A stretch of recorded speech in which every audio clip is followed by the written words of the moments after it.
Over the past 3 years, every single new Fortnite chapter has redefined an entire area of the game. With Chapter 4 it was the graphics, with Chapter 5 it was the new game modes and the metaverse, and with Chapter 6 the focus seems to be set on cosmetics and more specifically their exclusivity. Now considering the changes to Battle Passes last chapter, people are starting to wonder if OG Battle Passes will return to the item shop. And there's a recent situation which makes me think it's not really up to Epic Games to make that choice. See, there was a really recent situation where the Master Chief skin returned to the Fortnite item shop for the first time in ages. People were really excited, they were going to get the skin from a really old season, and people who originally bought the skin had an OG style if they played on Xbox. But then people go, hang on, in this Fortnite tweet it says that this style could be unlocked at any point in the future. And Epic Games are like, well, we changed our minds, it's no longer unlockable. But then 30 minutes later they go, the map-like style for the Master Chief skin is now unlockable. And something makes me think they might have gotten a little call from their good friends the FTC.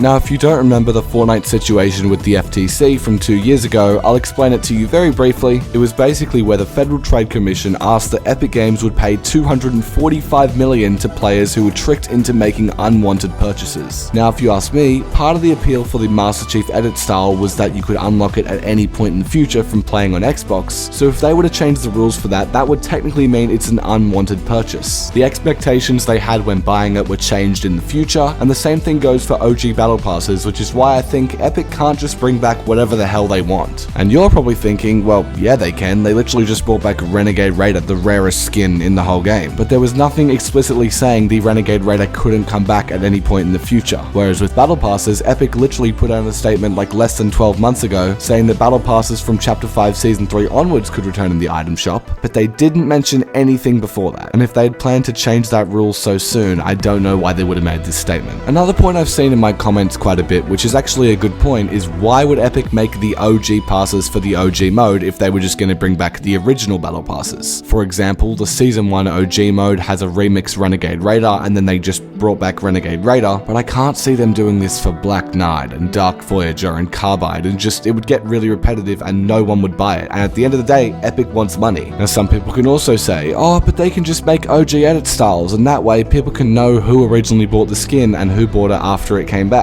The issue I have with that is, what if the players don't like the OG edit style? You might be thinking, oh, poor them, but really they bought the Black Knight skin for Black Knight, not for Purple and Gold Knight. And I find it weird that they're apparently applying this color scheme to the Renegade Raiders OG style. It just doesn't really fit, and if you start making the OG styles not appealing, it's gonna upset a lot of people. Now I gather there's a big community of OGs out there as well. Even after taking like a month break, my Renegade Raider video got like 40k, which just shows, one, how passionate you guys are, and two, I really appreciate the support, and I will be dropping more fire videos in Chapter 6, so just subscribe to stay up to date if you're enjoying the video so far. Sorry, I had a little hiccup there, and I appreciate everyone who's supporting me. Now we've established the fact that Epic can't just bring back these skins whenever they want. They just made a statement saying Battle Passes beyond Chapter 5 Season 3 could return, but not any of the OG ones, and if they did bring the OG ones back, that would be misleading and they could get a hefty fine. So hopefully for the OGs this is not going to happen. But we can't just say hopefully, can we? The title did say they can't come back, and you're probably wondering why. What evidence do I have? Well, what a lot of you probably don't know is that Battle Pass items have come to the item shop before, but Epic have made it very clear this is not their intention and it was a mistake. It did take me a little bit of digging to find, but in Chapter 2 Season 6 there was a music pack called Wild which was originally part of the Battle Pass. Fortnite accidentally added this into the item shop, and then the people who bought it were refunded, and Epic made it very clear this was a mistake. If the only history of Battle Pass items returning to the item shop shows that Epic doesn't mean to do this intentionally, we can only hope that their intentions haven't changed. And as I said, if they had changed, I'm pretty sure they would have mentioned something about that in the blog post about the Battle Passes not being exclusive anymore. So there are rules about misleading consumers which say Epic can't bring these back. Whether this means they somehow get away with it or they just bring them back and pay a hefty fine, I don't know. But there are rules strongly suggesting that they can't do this, so we just gotta wait and see. For those of you who do want him to return, or not just Black Knight, all of the other Battle Pass skins, I hope Epic is kinda sly for you guys, but I also think that they shouldn't. I mean, they should stick to their word. It seems like the item shop is just gonna keep evolving, so keep an eye out for any more videos about it this chapter, on this whole crazy cosmetic situation and whatever Epic decides to do.